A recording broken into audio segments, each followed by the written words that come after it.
right, welcome back to another episode of the Ricky Henderson Podcast, the greatest of all podcasts, GOAP. We are on episode 85. I'm your co-host, Alex Espinoza, with my co-host, Dr. Hot Dog, Hal Gordon. Doggy, doggy, doggy, doggy, doggy. And for tonight, it's the night before opening night, and we got three guys from the Oakland 68s here. We got President Jorge Leon, Treasurer Todd Saran, and board member Anson Casanares. Anson, are you a board member? You something more fancy? I'm the vice president, sir. Oh, okay, VP. Yeah. So we got the president Jorge, VP Anson, and treasurer Todd. All the fucking executives. all the heavy hitters. Just missing our secretary. Shout out to Cass. Yeah. Right? Yeah, where's Cass? Missing our cleanup hitter. Yeah. But hey, what's up, guys? How have you been doing? It's been a while. The off season, and tomorrow's the big day. The reverse boycott and the boycott in the parking lot. Full reverse. How you guys feeling? And first of all, how many people are you guys expecting? What are you guys thinking? 20,000. I'm saying it. I mean, I think that this is just going to be just as much of a pull as Fans Fest. If not bigger, right? I mean, there's more space too, right? And there's more hype around it. I feel like what was the official count for Fans Fest? It was like over 10,000 was people were saying, right? Or what? I heard between 10 to 15. Damn. So I want to say there's about 15, like just in total. I sent it to one of my friends that does events for a living, and she was like, send me the picture of like your the hour where it was pretty packed. Uh-huh. And she's like, yeah, that looks like about 10K. Nice. So and have you guys heard at all like what the crowd's going to be like? I know there's somebody online who's like going through and tracking like all the tickets that are being bought, which is wild to me. But have you guys heard any numbers what it's going to be inside or outside? Because I feel like you guys are going to the event outside is going to outdraw the actual game. You know? The last I heard was 12K inside that were tickets sold, but this was last week. I would say they're probably going to call it inside. They're probably going to announce something like 15 to 17K, but it's not going to look like that, but we'll see. And I do know from a friend who is in the ticket industry that the A's have been giving a lot of tickets away to like minor league teams and stuff in San Francisco. So like they're trying real hard to fluff those numbers as much as they can. Like, here, please show up to our game. Here's tickets. Here's a free food voucher. Yeah. Someone just sent me There's this. a lot of $6 to get in. $6. Is that for opening tomorrow. Night? Yes. Tomorrow, $6. That's for game time. That's from game time. Yeah. Game time never makes graphics like that for team events, especially for opening night. So that's not. Is that true? I mean, I believe it. Damn. Well, There's a lot of ways crazy. that they'll play with the numbers. I remember when I used to vend Giants games when they had those that sellout streak. For about 2 or 3 months, it was clear that they were no longer selling out, but they wanted to keep their sellout streak going. There'd be like half the upper deck would be empty, and they'd be like, "Oh, another sellout!" And they just like the last minute they donated all the tickets to like the Boys and Girls Club or something, and then everyone would just donate it back because no one wanted to go. So there'll be ways that they can massage the numbers. To put it in context, last year opening night it was a Shohei Ohtani game, but last year opening night was 28,000. So that's the reason they claimed that they're not opening the parking lot till 5, right? What they told me is that because of the attendance numbers that's coming in, that they're treating this like a Monday to Thursday game where they open it, very late. That's what they told me, So I wonder if that's also why they have stopped parking ticket sales on their website and all of this, making it impossible for people to get parking passes. Yeah, it's gonna be like a huge BART party. I feel like everybody's gonna end up just taking BART, just getting out and just walking into the tailgate. It's gonna be wild. Coliseum partner there. Bart's gonna love us. Well, yeah, because I saw you guys had like ridership records during the Fans Fest. You guys like had Yeah, like one of the biggest days since the pandemic, right? Or something like that, right? Yeah. yeah, because it was the San Francisco Chinese New Year festival going on over there, and then we had Fans Fest and Jack London Square. So I heard that the combination of those two was like blew the record for a Definitely post-pandemic. 50-50 Fans Fest and Chinese New Year. Definitely. Oh, Definitely 100%. 50-50. Don't let anyone tell you differently. Well, I can't believe that but I can't believe they're just not acknowledging the reality here, and they're just still not opening the parking gates open until 5 o'clock for a 7 o'clock game. And there's also that dual event going on in the Oakland Arena. I think the Oakland Arena sent out a tweet said, "Hey, get here early because gates aren't open till 5." It's like, dude, why don't you tell that to the A's, For So real, that's crazy. I'm going to throw out a prediction right now. And my prediction is that people are going to start lining up at like noon, 1 o'clock or so, and just start tailgating. Yeah, me too. And to just start tailgating in line there. And once the traffic starts to spill over into 880, they're going to open the gates.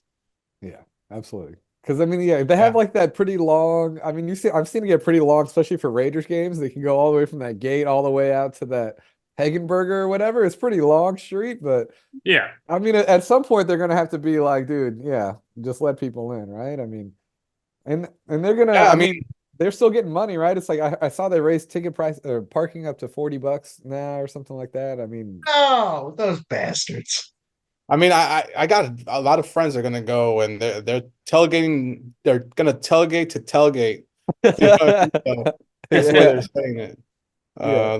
They're gonna be like, well, I'm just gonna take my speaker and just tailgate, the entrance, and then to And then tailgate the games. yeah, because it'll just turn into a parking lot full of cars anyways, right? Just to get in. So yeah. Yeah. Well, I don't understand what they're gonna. I don't What? understand what they're gonna do with the BART bridge because there's been plenty of times when I was working there, I would get there before parking was open, but the BART bridge should be open. You could just walk in no matter what. Yeah. I have a feeling that they're going to be petty. They're going to be petty enough to try and they're going to like put like because employees got to get there before 2 hours. For opening day, there's a lot to do. There's going to be a lot of people, a lot of employees at that stadium long before 5 p.m.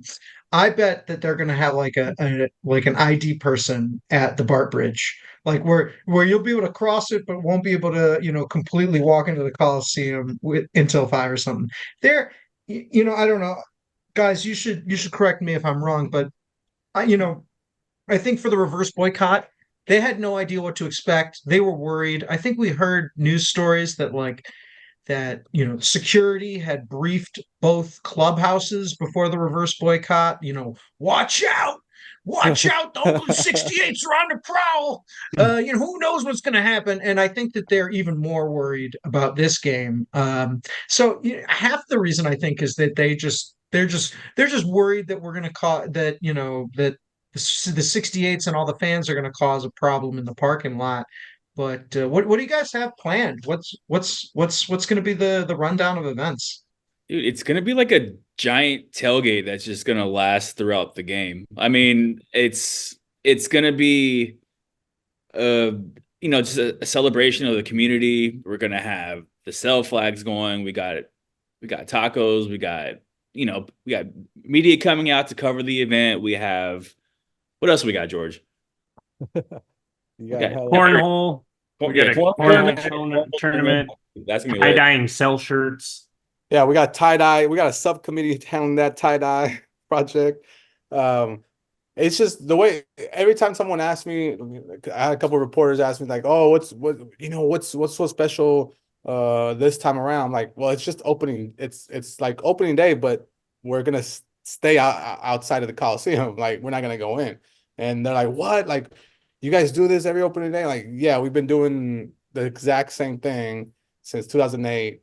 We've been, opening day, we usually get there at 8 a.m. and then we're ready by 12 and we have, music, live DJ, live bands, grilling, tacos for everyone.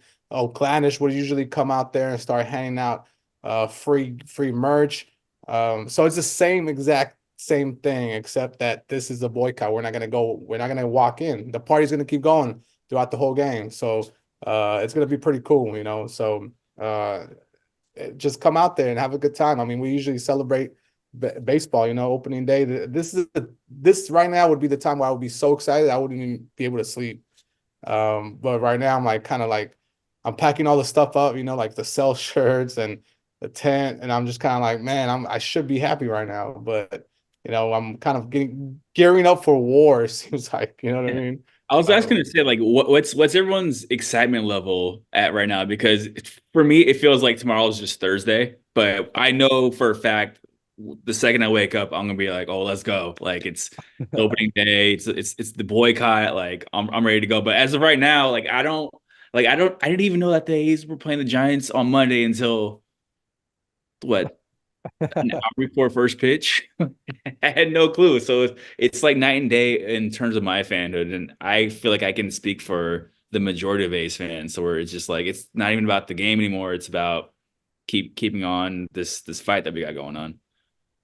I feel like every time I get into that parking lot, the emotions hit me, especially over the past few years, where it's like, oh man, you know, like I'm good. And then it's like I drive into that parking lot and it's like, oh man, this is like sweaty eyeball zone or something. Start getting like nostalgic thinking about all the amazing tailgates that I've had.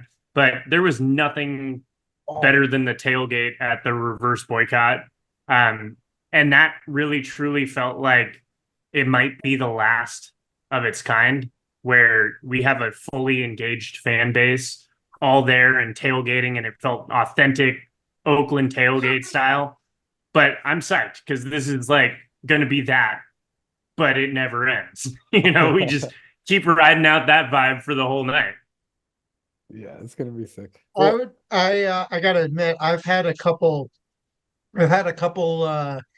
dreams this last week, maybe nightmares. I think one dream I had, like there were 35,000 people showed up, but then they all went into the stadium, and I was like, but then another dream.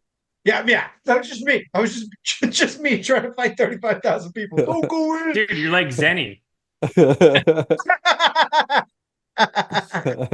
Zenny. Yeah, I don't know. I'm a little bit nervous. I'm a little bit apprehensive, but I know it'll be fun. I hope people stay strong. I hope we keep people out. You know, I hope 30,000 people don't go to the stadium, but I know they won't. But yeah, man, it's just gonna be fun. What's the big giveaway this year? This game. Got tacos for sure.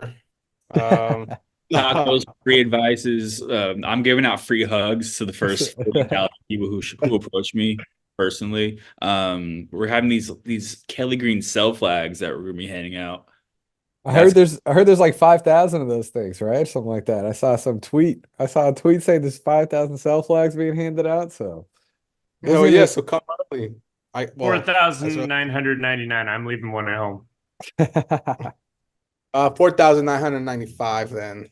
No. And then it's going to be the same. It's going to be in Lot B too. I saw a diagram today, right? It's going to be the same place, like near the Raiders bleachers, right? In the same spot as a reverse boycott last year. I'm sure you guys are going to have that huge ass flag again and everything. So it'll be easy to spot, right? Yeah. Yep. So just come to look for a huge City of Oakland flag. That's where we'll be at. We also have the 68 tent out and about.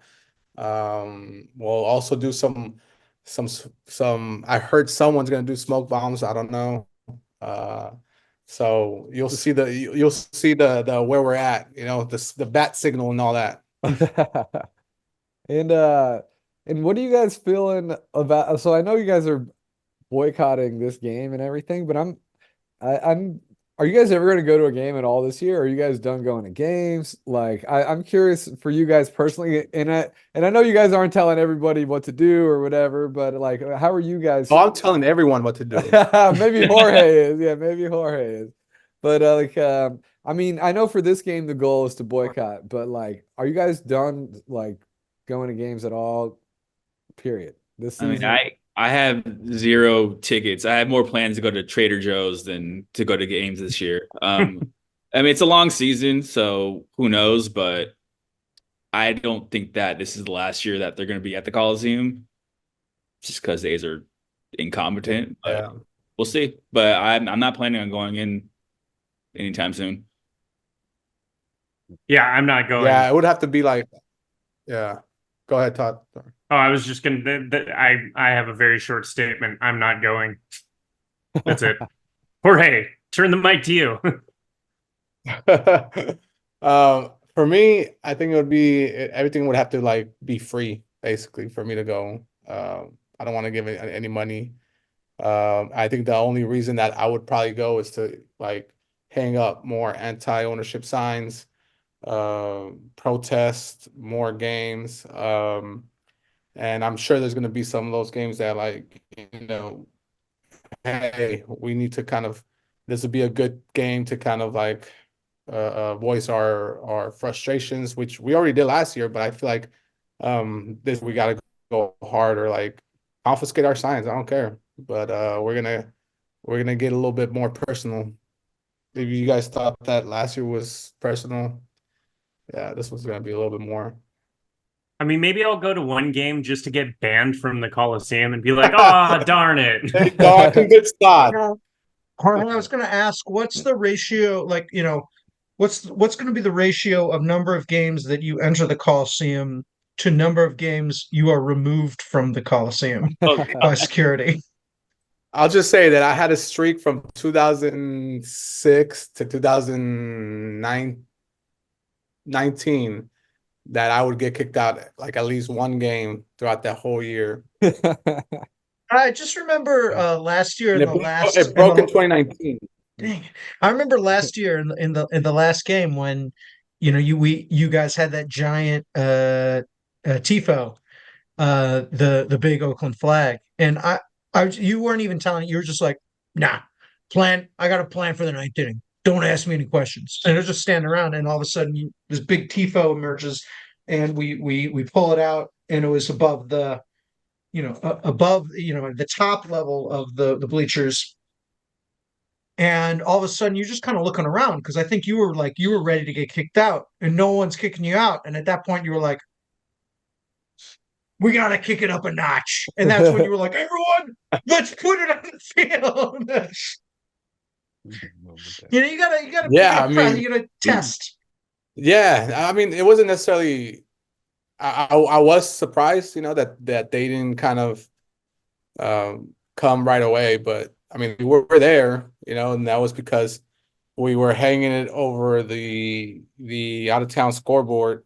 But yeah, I mean, I didn't care if I was gonna get kicked. That was the last game. What are they gonna do? Like, hey, you can't come back till next year? Okay. Weren't they mad that we were covering up the Fanatic sponsorship over the scoreboard?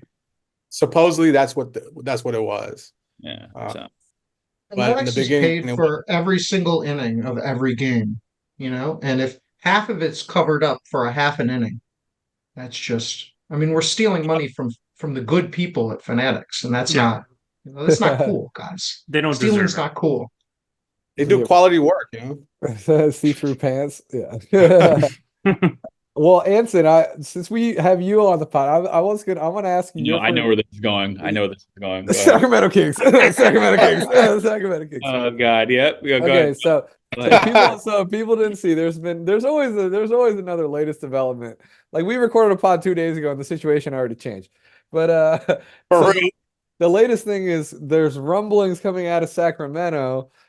Somebody, radio personality, Carmichael Dave, was saying that there's been some movement in the past 24 hours. I think he tweeted this yesterday. So he's saying Monday or Sunday, there's been some movement with Sacramento pulling the A's. But then later today, on Wednesday, the Rivercats said, hey, we're not going anywhere. We're Sacramento's team. So you saw the Kings almost get ripped out of the Sacramento, and now you see what's going on at now you see what's going on at Golden One Center. That place is amazing, like sick, like really sick energy. So how do you feel about the possibility that Sacramento might be taking the A's? It just further drives my hate for John Fisher as a human being. He just ruins everything. Like everything he touches just goes to hell and back and goes back to hell. Second of all, it's super ironic and it's very like the Kings literally almost left the city in almost the same fashion. Not as bad as how it's going down in Oakland right now, but who are they to accept a team who's going to be there temporary for like what 3 years to use them to go over to Vegas? Like no, like if there's one city who cares? Like also a disclaimer, the city of Sacramento they're great fans, great diehard fans, but it's like if you're a true Sacramento fan, if you're a true Kings fan, you don't want the A's there because it's like why would you like it's the same thing where if the Kings were trying to go to Vegas, ironically, it's always Vegas. Vegas, Seattle, Virginia Beach, Anaheim. You name the city where the Kings that situation was at. Imagine if the Kings were talking to Oakland. Would Oakland want to host the Kings for 3 years until they dipped out to Anaheim? It's like the same thing. So it's like why would they act like like we want the money? Like no, it's not right. It's stupid. I hate it, and I hope that the city of Sac or those fans just start to like rebel because it's against Vivek. Vivek, the same dude who put his foot in his mouth so many times with the NBA 3.0, the same dude who hired Vlade Divac, who leaked the freaking draft picks, like the top 5 picks when they picked Marvin Bagley over Luka. Don't get me started on that. But yeah, it's very ironic, very contradictory of what they went through. So who are they to rehash memories of like, Kings, A's fans who were down there? Because there's a ton of A's fans down in Sac. I've lived in Sac for almost 9-10 years. So I know what that fan base is like. So it's very disappointing as a Kings fan. It's very disappointing to see Vivek just openly say, oh, like John Fisher's my friend. I'll drive to a Kings game right now and have like a sign. Like I got a who sits 2 rows beyond courtside. I'll make it happen. Like if I know people who are down there who are diehard A's fans who are involved with Crown Downtown, who are involved with that whole fight to keep the Kings there. So it pisses me off, but I'm not surprised because it just further solidifies that all these owners are not great people at the end of the day. They think with their pockets. They don't care about the people as much as they say, like, oh, we're here for the people in the community. No, you're not. You don't care. As long as there's money in your pockets, you're just gonna go with it. So yeah, that was interesting too. Yeah, Vivek Ranadive, I believe that's how you say his name. He the owner of the Kings. He also sat down with CBS Sacramento, said, "Hey, I'm great friends with John Fisher, and we talked about this for years." But to me, that kind of seemed like we've kind of had conversations. It's better than nothing like concrete. That's how I kind of took it. But then, these things kind of take a life of their own, and I'm sure the A's don't mind having a little negotiating leverage against Oakland, because they're meeting again April 2nd next week. So. Did you hear what I can think of 200 million reasons why the A's would rather stay at the Coliseum than they go to Sacramento. But I can think of 210 million. Oh, I could think of 380 million. Yeah. There's also that reason. Yeah, and then also, we had Schools Over Stadiums here too. They're going to be fundraising at the reverse at the boycott. I keep calling it a reverse boycott. It's just a boycott. If you're going to call it the reverse boycott, call it the reverse boycott. Yeah, just throw another reverse in there, cancel it out. Reverse opening day. Yeah, the reverse. I always want to say reverse boycott. Reverse boycott. But yeah, so I mean, I just feel like it's going to be so much stuff going on, and. Yeah, so I mean, even if they open at 5 and then the game's over at about 9:30, 10, it's like that's a 5-hour rager in the parking lot. Like it's at least if they don't open it earlier, And that's why I guess I'm not so much tripping about like, oh, they're open up at 5. I'm kind of like, I'm pretty exhausted now these days. So like, all right, so we won't party from 12 to midnight at the Coliseum like we used to. It'll be like we'll just party from 5 to yeah. So it's like I'm not that mad, but yeah, I feel it though. Yeah. Speaking of Sacramento though, I do want to say that Sacramento, I got love for Sacramento. I hate that like people are trying to like, oh, we're a major league city. Like every city is a major league city. It's just that we've been brainwashed to think the way that these billionaires want you guys to think. Every city deserves a major league team. You know what I mean? If we had promotion relegation, we wouldn't be in this situation. If we had legislation that didn't fund all these fucking stadiums, we wouldn't have these problems of going back and forth. I love that the River Cats came out and said like, hey, we are Sacramento's team.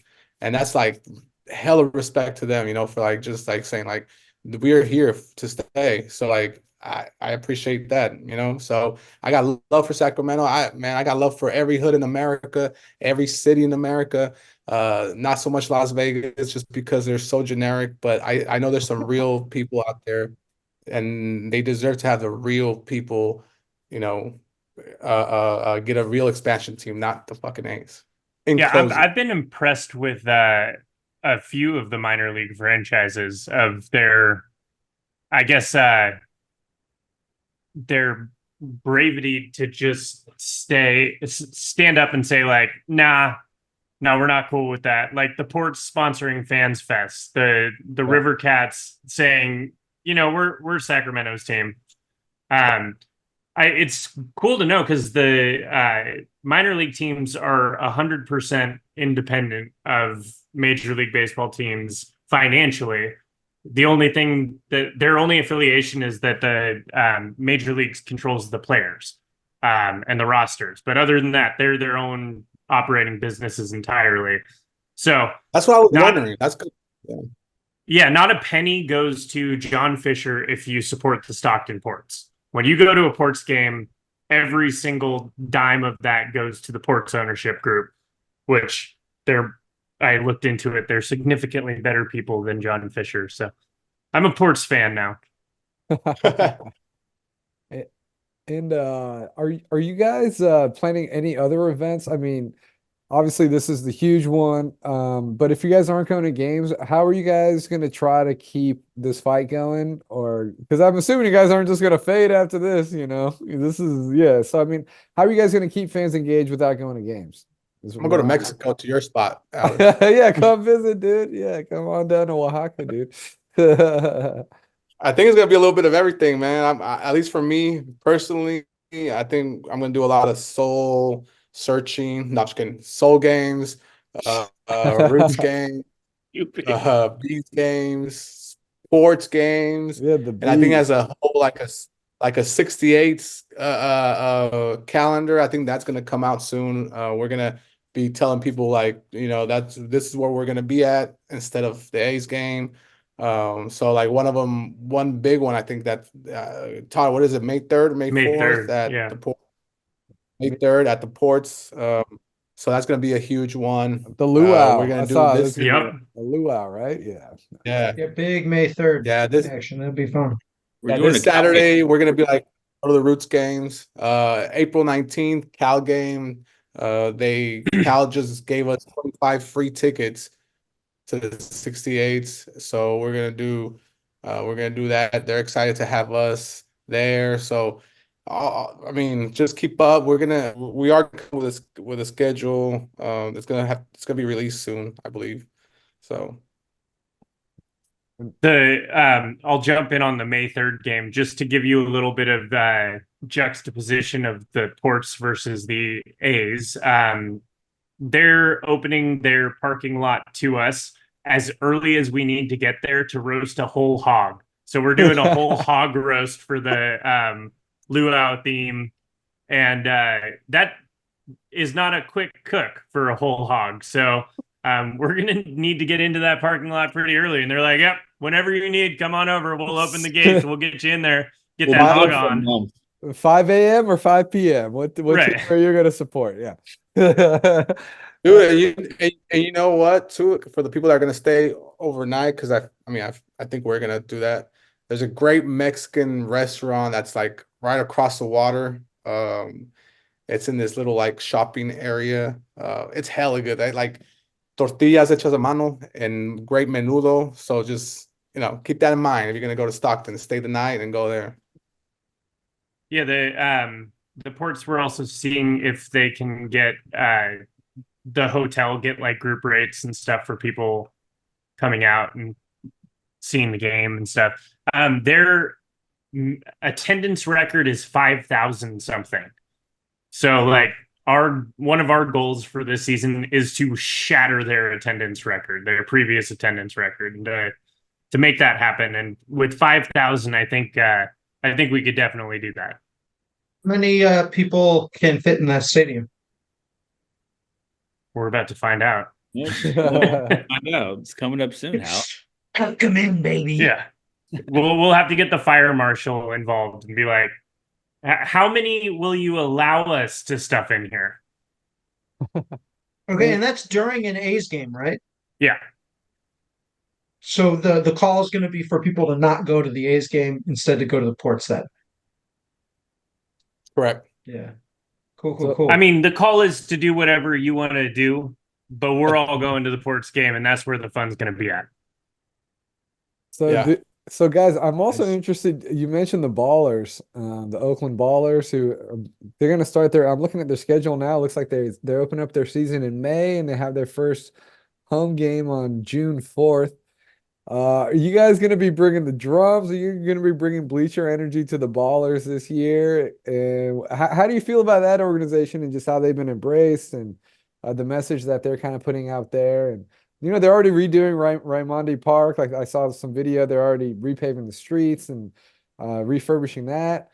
They put millions of their own money into making that happen. Obviously, a smaller scale, but how do you feel about the Ballers and the momentum they have right now? The way that they're going. Man, they're on fire for sure. They're like they're I want to say like Roots 2.0, but like a little bit more with like I feel like the Roots were like a Ferrari, and now the Ballers are like a Formula One racing car, you know what I mean? Like and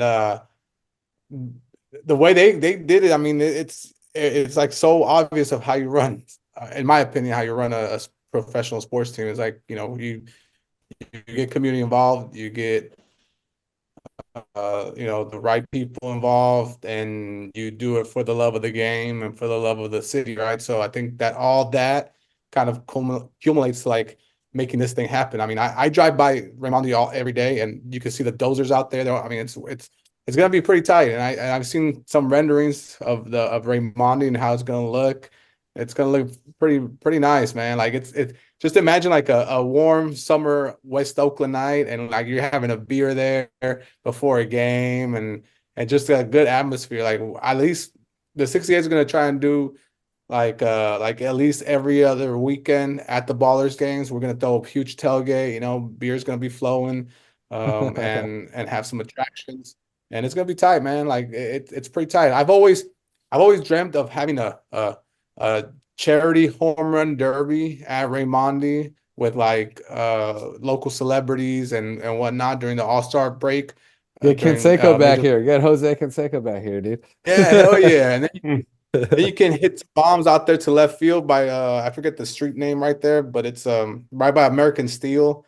Oh man, it's legendary. Raimondi's legendary. It's named after an ex Oakland Oaks player, So I like it.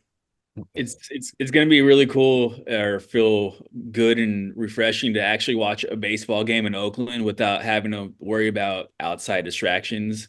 So that's what I'm most excited about. It's gonna be the same vibe as good times in Oakland, and we're gonna bring the energy like we always do back to a baseball game, which is going to be at Ballers game. So I'm excited for it. And the drums are going to be part of that, right? Oh, we're bringing everything. Oh yeah, that's what I figured. Yeah, no, that's cool, man. And you guys get new they're chants. Also, they're a class act organization too, like from the top down, and they've been very, very, very methodical in building it that way and selective about who they bring into the organization. And all of the people who they're bringing in are in it for the right reasons, which is so nice to see that like the organization top down is all aligned in their mission, which is to provide good quality entertainment for the community of Oakland that caters to the uniqueness of the community of Oakland. And I think that that's so important for a regional sport like baseball. No, I think it's gonna be sick. So and I'm just assuming, is your guys' relationship with the A's just not existent anymore? Like, do they? Because you guys used to like kind of like cooperate and like talk and stuff like that, right? I mean, what's it like now? I just got suspended on Twitter today because I said that Dave Kaval should step on a Lego. So my account is locked because of my violent, hateful speech. You're lying, dude. Are you serious? I'm dead serious. My Did that- account is locked. Yeah. Damn, you in jail? Yeah, I'm in Twitter jail because I told Dave Kaval to step on a Lego. Oh man. Like, crime's no joke, man. I know. I mean- you're my cellmate now, so Yeah. I guess I wished bodily harm on someone, which is inciting violence. yeah. I got Twitter jail because I call him a slimy bitch ass salesman. I want to get Twitter jail. But I added at him. Like I added like, hey, add Dave Cowell, you little bitch ass. And then I was in Twitter jail. I can add Dave Cavill all I want now. He'll never see it. I'm blocked, baby. Oh, you got Lucky. blocked? Fully blocked. Oh, I was one of the I remember when he first started blocking people, somebody posted on Twitter, they're like, I've been blocked by Dave Cavill. And I was like, oh, I wonder. And then I just checked. And of course, I'd been blocked as well. Yeah. Wow. I've been posting a meme a day of Dave Cavill making fun of him trying to get blocked. And I'm on day 26 now of just ruthless memes against Dave Cavill, and I have not been blocked. I got suspended. The guy finally found the mute. The guy finally found the mute key. I need to find out if I'm blocked by Mute button. Yeah. Ricky Blog is still not blocked, so he's still reading. He's still reading. That's good. Well, yeah, I mean, this is hard-hitting Well, journalism. He's got to read it. If you see this, Dave, if you are the one who reported me, you are a thin-skinned little bitch, and please block me. Just do it. Just blocked do it. access. I'm not blocked yet. Hey yo. But I will live tweet him to get blocked right now. You know he follows the 68. Oh, you faded out.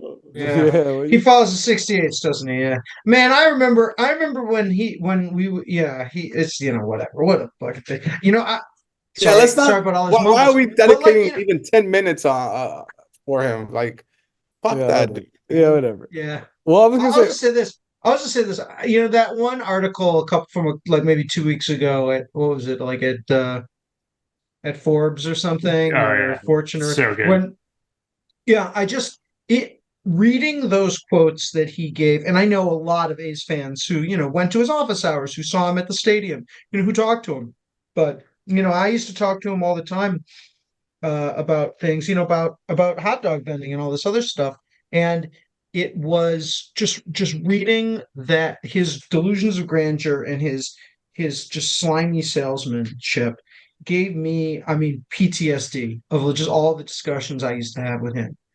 And man, I just don't know how somebody like that, like, it's just that always be selling, always be closing mentality, of you just gotta, it's that business school shit of you just gotta keep selling, keep selling, keep selling. Don't worry, keep selling, and it's just like, dude, who the fuck even are you? Like, what, like, what's the point? I don't know, whatever.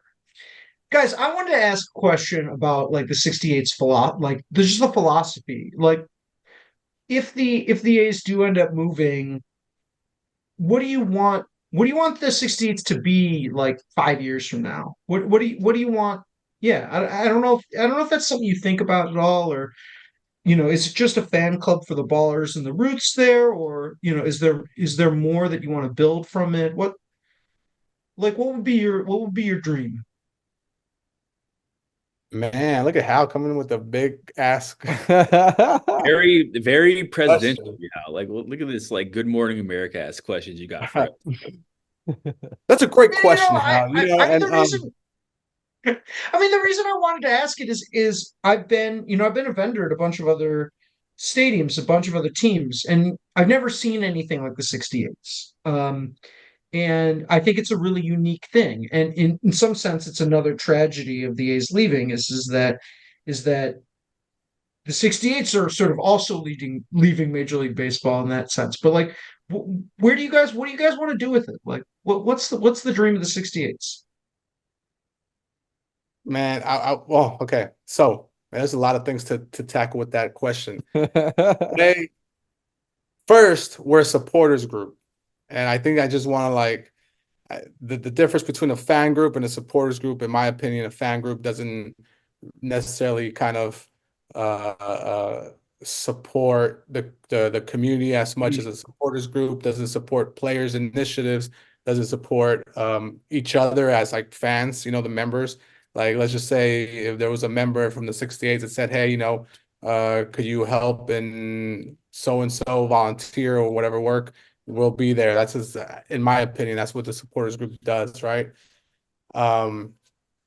It's funny, like if the roots and soul weren't here, and let's just say the A's were the only team here, I think that given the response from around Major League Baseball, like the Fandemic crew literally sent us a message on Instagram saying that they were formed because of us, because they got what do you call it? What's that word? I'm losing my head here. Inspired? They got inspired by us, and so they Who's the Fandemic crew? they're Phillies. the supporters group for the Philly, yeah, for the Phillies, and they have a good relationship with the front office. They bring in noisemakers, they have little chants and all that, and all that because they saw us. You know what I mean? And it's pretty amazing. I mean, this is just me. I won't speak for every board member, but I think that the 68s, in my opinion, 5 years from now, we want to make real actual change happen. Like, if the A's are going to leave, and this is the last year, we're still going to support the roots, the soul, right, and the ballers, and we're going to have good. We already have good relationship with their front office. So if we have these kind of networks and kind of communications with them, then we can make change at the local level, state level, or maybe even federal level with working with senators, and actually creating a change and making this thing stop, which is relocation of professional sports teams or even public funding going towards stadiums. I think that's at least for us that's the end game. It's not keeping the A's in Oakland. That's already that would be one goal of ours, but then we would keep going. Even if the A's stayed in Oakland, let's just say in the perfect world, Fisher sells tomorrow and the A's stay in Oakland, it'll be a hell of a party, but then we will refocus and make community benefits agreements with the A's and the new ownership, right? To kind of include a real solid plan for the people of Oakland and the fans here. That's what I would say. Gentlemen. I kind of just want to leave a legacy just to give other fans and fan bases and supporters groups that you do have a voice, that you can speak up to the media. You can speak up to the front office and say that, yo, like, I don't like the way this team's ran. I don't like the way that you're dealing with this. I don't know, just anything. I mean, we have a voice, and what I feel that we're doing as the 68s and as the A's fans and as the Oakland community as a whole is that we're laying the foundation out for American sports fans, that people can look back in 5 years from now and be like, yo, look what they did back then. Let's make a change now. So if we have to be the martyrs for American sports fans, so be it. But I I just don't. I mean, we have discussions like this all the time, to where we look at fans from other countries and they're very outspoken. Like, they literally protest. Like, they literally boycott. Like, it's way more extreme than what we're doing now, and people need to step up. I mean, fans have a voice, the people do have the power. So that's the one thing that I want to leave behind. Yeah, I think to that point, regardless of what my capacity is with the 68s, one thing I think the 68s did, and this is something I wouldn't want to always continue to pursue with the 68s, is making sure that we can create and get out that blueprint for how to create a fan supporters group, how to make your voice heard, how to make sure that you as the fans control the narrative rather than the billionaire owners or the league. You know, like, you tell your story. And I think, if nothing else, my goal with this group is to make sure that we can get other fans equipped with that same ammunition. And I've said since day one, I want this to be either the greatest fan, success in sports history, or B, the messiest goddamn divorce in sports history of all time. So, like, I feel like we're on a good course to make it one of the two right now. So is there anything else people should know about? I think we should probably wrap this thing up here, but like, is there anything else you think people should know, like about tomorrow, about Thursday night, or is it just be a rager, keep it respectful, not too kind of crazy kind of thing? Like, I don't know. What do you, or yeah, I mean, what do you want? What do you guys want people to know about the opening night boycott? I would say just come out there, tailgate. I don't think I need to say to not, I don't condone violence, obviously, but I don't think, Yeah, I don't think it's, in my opinion, let me knock on wood, but I don't What a think, wet blanket. I don't think there's nothing bad that's gonna, I don't want to jinx myself, but what I'm most worried about Hal. what I'm saying is come and enjoy the atmosphere outside of the ballpark, because it's going to be great. Inside, it's going to be dead. So just like John Fisher's soul. So just come out and party with real Oakland.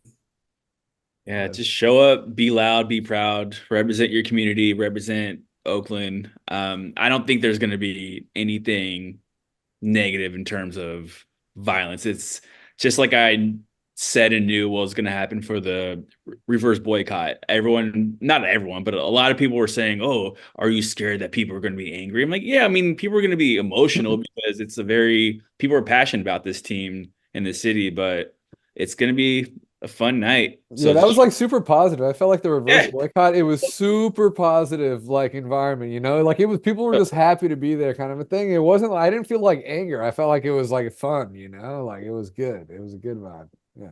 Like, you turn something out of nothing, and you turn the negative to a positive, and that's literally the Oakland way, man. Like, this is what we do. We're all we got.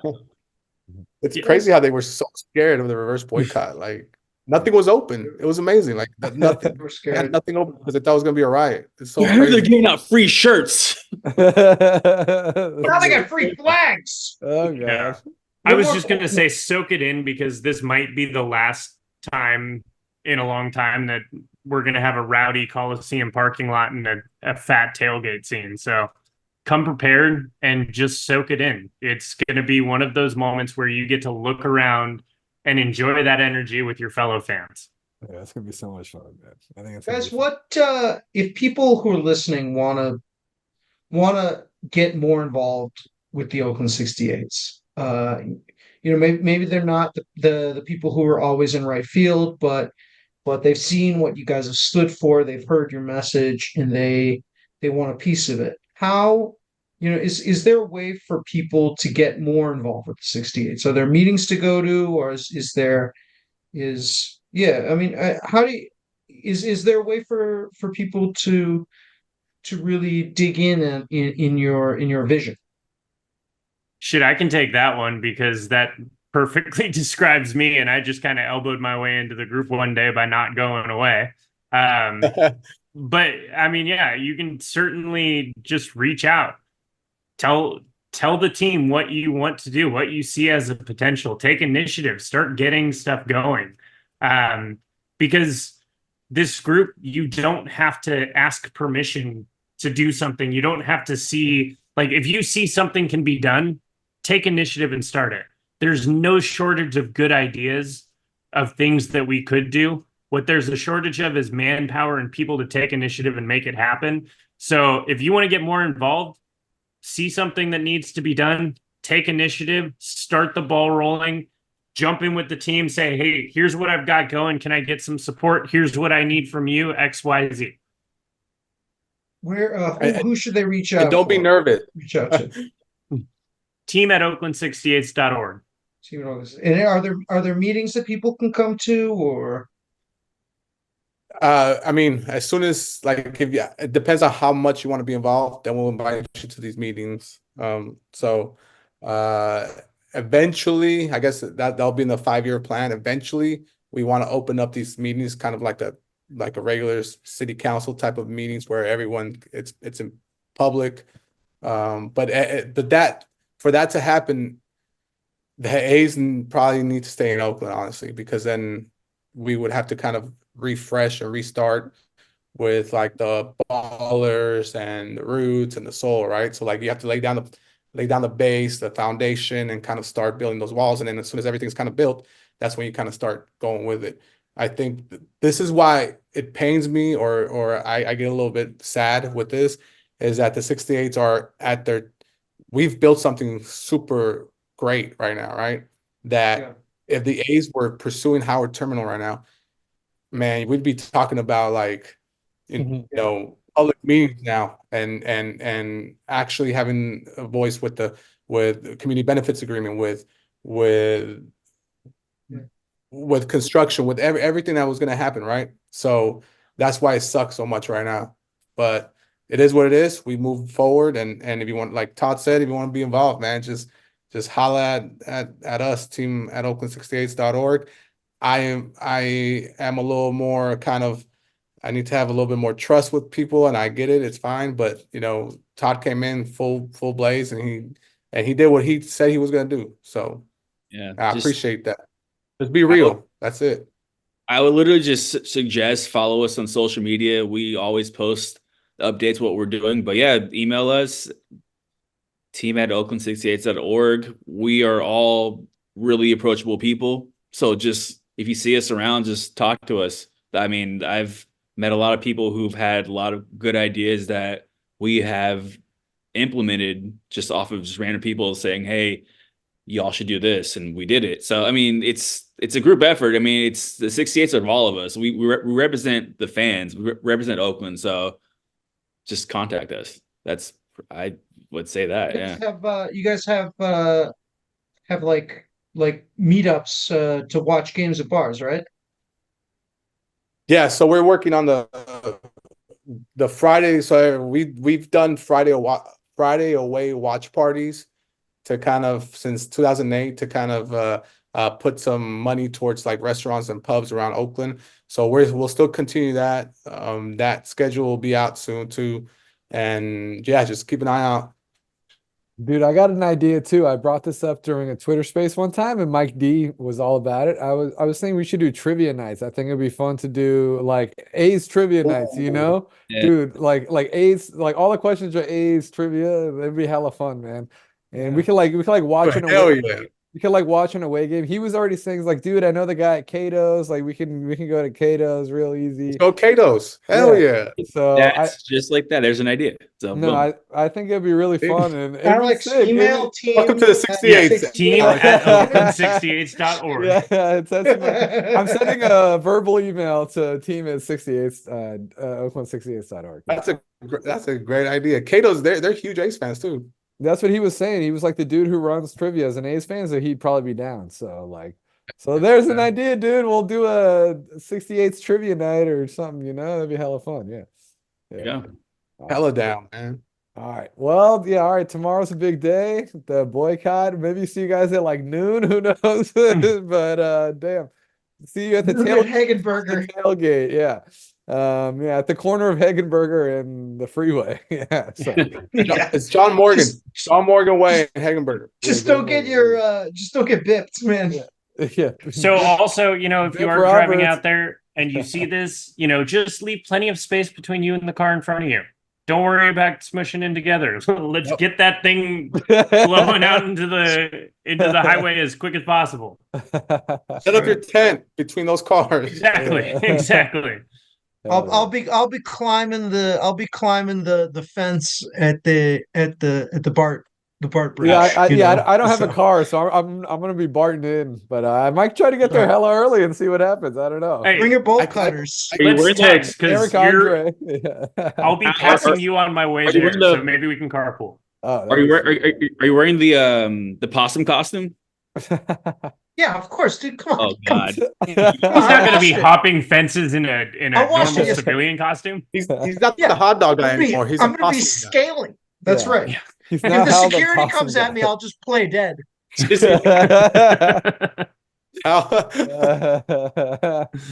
Oh shit!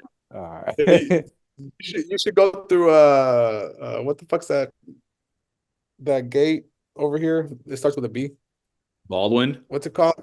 Baldwin. Go through Baldwin, Hal, and then with your possum costume, and you'll get in. The old Easily. Don't worry about it. Oh, Are you shit. going to be bringing cotton candy though? That might get a little cumbersome. Okay. Bring Make the sure whole you set it machine. up right by the stage too. We All good. Yeah. Cool, guys. Thanks so much for joining us. All right. Thanks, guys. Oh shit.